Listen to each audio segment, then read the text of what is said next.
পূর্ব মেদিনীপুর জুড়ে তৃণমূল কংগ্রেসের নাকি ব্যাপক গোষ্ঠী কোন্দল রয়েছে, মানে তুমিও তো এই ক্ষোভ প্রকাশ করেছো তৃণমূলের নাকি অনেক গোষ্ঠী।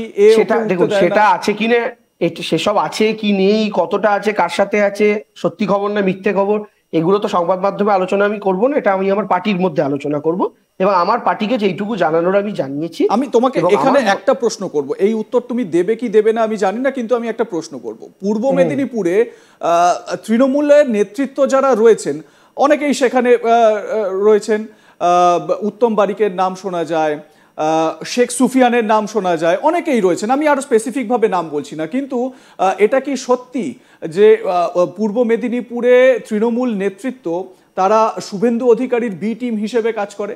এ বিষয়ে কি তোমার কোনো মতামত রয়েছে?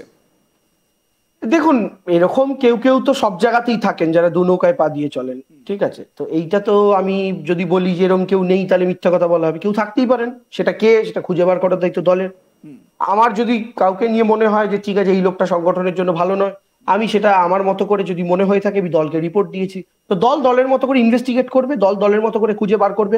অলরেডি অভিষেক বন্দ্যোপাধ্যায় শেষ দিনের মিটিং আপনারা খবর করেছেন যে কয়েকটা জেলাতে জোর দিয়েছেন, তাদের পূর্ব মেদিনীপুর, মালদা সহ এরকম কয়েকটা জেলা রয়েছে।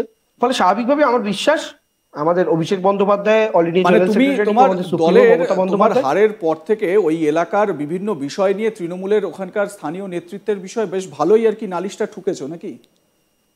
নালিশ টোকা বলতে পারবো না। আমার যে দেখুন, একটা আমি নির্বাচনে পরাজিত হয়েছি, তো পরাজিত হওয়ার তো কিছু কারণ থাকে।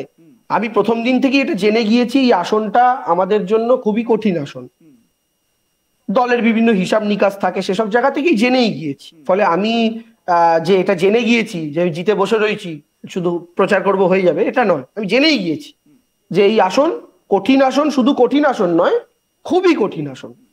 কিন্তু আমি আপনাকে একটা কথা বলি, তারপরেও তো একটা পরাজয়ের পর কিছু কারণ বিশ্লেষণ হয়। সেখানে আমাদের ভোট কুশলী সংস্থা ছিল, তাদের ছেলে মেয়েরা ছিল যারা আমাদের সঙ্গে কাঁধে কাঁধ মিলিয়ে কাজ করেছে, স্থানীয় কর্মীরা ছিল যারা আমাদের সাথে কাঁধে কাঁধ মিলিয়ে কাজ করেছে, কারণ আমি মনে করি কর্মীরা বেঈমান হতে পারেন না। সেই কর্মীরা ছিল, আমরা ছিলাম, আইপ্যাকের ছেলেমেয়েরা ছিল। তো আমরা সবাই মিলে ইলেকশনের পর নিজেদের মতো করে কিছু অ্যানালিসিস করেছি, কোথা থেকে কি কারণ, কেন এটা হতে পারে। তো সেই আমাদের যে মনে হয়েছে পরাজয়ের কারণ, জয়ের পেছনে যেমন কারণ থাকে পরাজয়েরও তো থাকে, তো সেই কারণ সম্মিলিত করে পার্টির কাছে তুলে দিয়েছি। এবার পার্টি সেটা পড়ে, পার্টির যদি জেনুইন মনে হয়, পার্টির যদি মনে হয় ওটার উপর কাজ করা দরকার, পার্টি করবে। আমি আপাতত তার কিছু বলার জায়গা নেই, কারণ আমি ওই জেলার কোনো দায়িত্বেও নিয়ে কিছুতেও নেই। বেশ, এবারে তোমার কাছে আর একটা অন্য প্রশ্নে আসি, সেটা হচ্ছে এবারে বিজেপির তরফ থেকে এই যে হিন্দু হিন্দু ভাই ভাই এই স্লোগানটাকে তোলা হচ্ছে, তোমার স্মরণে থাকবে এর আগে বেশ কয়েকটি রাজ্যের বিধানসভা নির্বাচনে যোগী আদিত্যনাথ থেকে শুরু করে বিজেপির নেতারা বাটেঙ্গে তো কাটেঙ্গে এই সমস্ত স্লোগান তারা তুলে ধরেছিলেন এবং সেই নিয়ে তারা সফলও হয়েছেন। এই যে হিন্দু হিন্দু ভাই ভাই যে স্লোগানটা তোলা হচ্ছে, তোমার কি মনে হয় বিজেপি এখানেই এই স্লোগানের মাধ্যমেই রাজ্যে এবারে তুমি যে ঐকিক নিয়মের অঙ্কটা দেখালে সেটাই বাজিমাত করে বেরিয়ে যেতে পারে? ও তো প্রত্যেক ভোট আসলেই বিজেপি একটা করে ইস্যু নিয়ে মনে হয় এবার বোধহয় বাজিমাত করলো, পরে দেখা যায় বিজেপির বাজিতে ড্যাম্প হয়ে গেছে বর্ষাকালে, রোদে শুকোতে দেয়নি। তো এসব বলে লাভ নেই। আমি আপনাকে বলি একটা কথা, দেখুন আমি জানি না আপনি হিন্দু হতে পারেন, আপনি মুসলিম হতে পারেন, আপনার দর্শক যারা তাদের মধ্যে হিন্দু থাকতে পারে, মুসলিম থাকতে পারে, আমি একজন হিন্দু, আপনি আপনি একজন হিন্দু। আমি যদি আপনাকে আজকে দর্শকদের সামনে প্রশ্নটা করি এবং আপনার দর্শকদেরও রিলেট করে, আচ্ছা বলুন তো, একজন হিন্দু হিসাবে আপনার জীবনে, আপনার ব্যক্তি জীবন, বন্ধু জীবন, প্রফেশনাল লাইফ, এটা শুধু আপনাকে আমি বলছি না, সবাইকে বলছি, আপনার পরিবার, আত্মীয় স্বজন, আমি যদি একজন হিন্দু হই, আমি জীবনে সবচেয়ে বেশি বাঁশ খেয়েছি কাদের থেকে? আমার উত্তর হবে হিন্দুদের থেকেই খেয়েছি। আবার আপনি একজন মুসলিমের কাছে গিয়ে জিজ্ঞেস করুন, ভাই তুমি যদি মুসলমান, তুমি তোমার জীবনে সবচেয়ে বেশি বাঁশ কোন ধর্মের লোকেদের থেকে খেয়েছো? একজন মুসলমান দাঁড়িয়ে বলবে মুসলিমদের থেকেই খেয়েছি দাদা, বিশ্বাস করুন। আসলে আমরা আমাদের জীবনে সবসময় কিছু শক্তি এরকম থাকে যারা অলওয়েজ আপনার মাথার কাছে একটা শত্রু তৈরি করতে থাকবে। কেন? কারণ যতক্ষণ আপনাকে লড়িয়ে রাখা যাবে, যুদ্ধ করিয়ে রাখা যাবে, ততক্ষণ পর্যন্ত এই জিনিসটাই হবে। আপনি দেখবেন আমাদের কিছু কিছু জায়গায় এরকম কিছু বন্ধু বান্ধব থাকতো যে বন্ধু বান্ধবদের মধ্যে একটা বন্ধু চেষ্টা করতো আরেকটা, দুটো বন্ধুর মধ্যে সবসময় ঝগড়া লাগিয়ে রাখা, কারণ দুটো বন্ধুর মধ্যে ঝগড়া লাগিয়ে রাখলে সে সবচেয়ে বেশি খিটটা খেতে পারবে। তো এই পলিসি ভারতীয় জনতা পার্টির আগাগোড়া। এই যে বলছে হিন্দু হিন্দু ভাই ভাই, দাদা আপনার বাড়িতেও গ্যাস সিলিন্ডার যায়, আমার বাড়িতেও গ্যাস সিলিন্ডার যায়। একজন ব্যক্তি যার নাম আসিফার রহমান তাকেও 950 টাকায় গ্যাস কিনতে হচ্ছে। আমার নাম দেবাংশু ভট্টাচার্য, ব্রাহ্মণ হিন্দু পরিবারের ছেলে, আমাকেও 1000 টাকায় গ্যাস কিনতে হচ্ছে। কিন্তু নীরব মোদী একজন হিন্দু, মেহুল চোকসি একজন হিন্দু, বিজয় মালিয়া একজন হিন্দু, সে কিন্তু গোটা টাকাটা নিয়ে বিদেশ পালিয়ে যাচ্ছে। নরেন্দ্র মোদী যাওয়ার সময় তার কানের কাছে একবারও বলছে না ভাই জয় শ্রীরাম।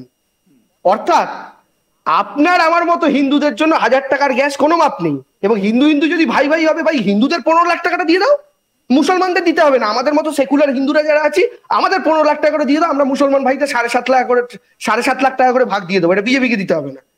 কিন্তু হিন্দুদের তো দিলে না তো, তাই হিন্দুদের 15 লাখ দিল না, হিন্দুদের গ্যাসও ছাড় হলো না, হিন্দুদের ডিটেনশন ক্যাম্পে ভরে রেখে হিন্দুদের ডিভোটার করলো, হিন্দুদের মণিপুরে মরতে হচ্ছে। তাহলে কিসের হিন্দু হিন্দু ভাই ভাই? তাহলে কারা ভাই? কারা সাধারণ ভাই আর কারা অন্যরকম ভাই? আমি কিছু জানি না, আমি কিন্তু কিছু বলতে এবার পারবো না। এখান থেকে এবার ঠিক খুব গুরুত্বপূর্ণ একটা জায়গা তুমি তুললে। এবার এখান থেকেই আমার প্রশ্ন, দেখো 2014-র পর থেকে এই যে মানে এতদিন পর্যন্ত কি মানে আমরা এর আগে ভারতের রাজনীতিতে সংখ্যালঘু ভোট এই কথাটা বিভিন্ন সময় বিভিন্ন রকম ভাবে শুনেছি। বর্তমানে 2011-র পর থেকে সংখ্যালঘু ভোটের পুরোটাই দখল কিন্তু তৃণমূল কংগ্রেসের। আমরা যদি সেই ভোট পার্সেন্টেজ দেখি সেটাই কিন্তু দাঁড়াচ্ছে। কিন্তু 2014-র পর থেকে আলোচনাটা এইখানে একটা প্রবলেম আছে। আমি শেষ করে দিই দেবাংশু, আমার এটা মাঝে না বললে হবে না, আপনি শেষ করবেন, কিন্তু এটা মাঝে না বললে আমার হবে না। হ্যাঁ, এইখানেই প্রবলেম। বিজেপি এই মাথাতে আমাদের এভাবে ঢুকে রয়েছে, আপনারও মাথায় ঢুকে রয়েছে, আমারও মাথায় ঢুকে রয়েছে। না আপনি কথাটা যে বললেন, আমি বলছি আমি কেন বলছি আমি বলছি এই পুরো প্রশ্নটা শুনতে হবে। আমি আপনার প্রশ্ন বুঝে নিয়েছি, আপনার প্রশ্নটা আমি পুরোটা শুনবো।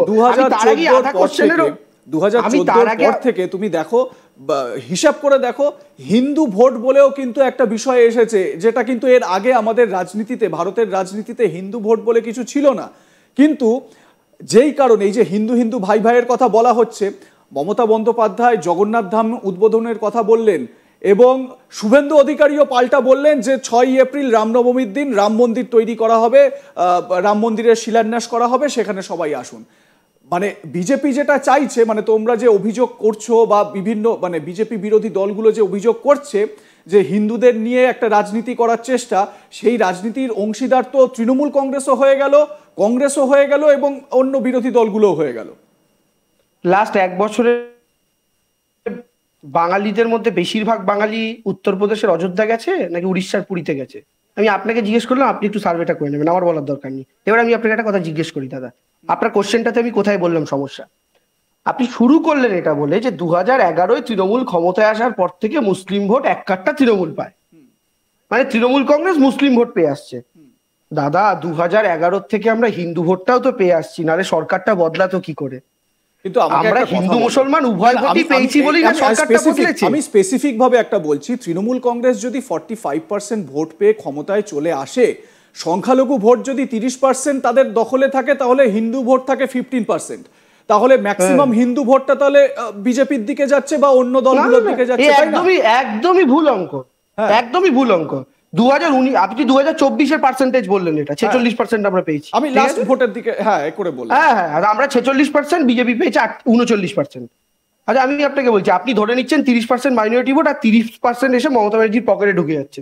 আচ্ছা দাদা, পশ্চিমবঙ্গে যত মাইনরিটি আছে তার 60% মাইনরিটি শুধু মালদা, মুর্শিদাবাদ, উত্তর দিনাজপুর 3টে জেলাতে কনসেন্ট্রেটেড হয়ে আছে।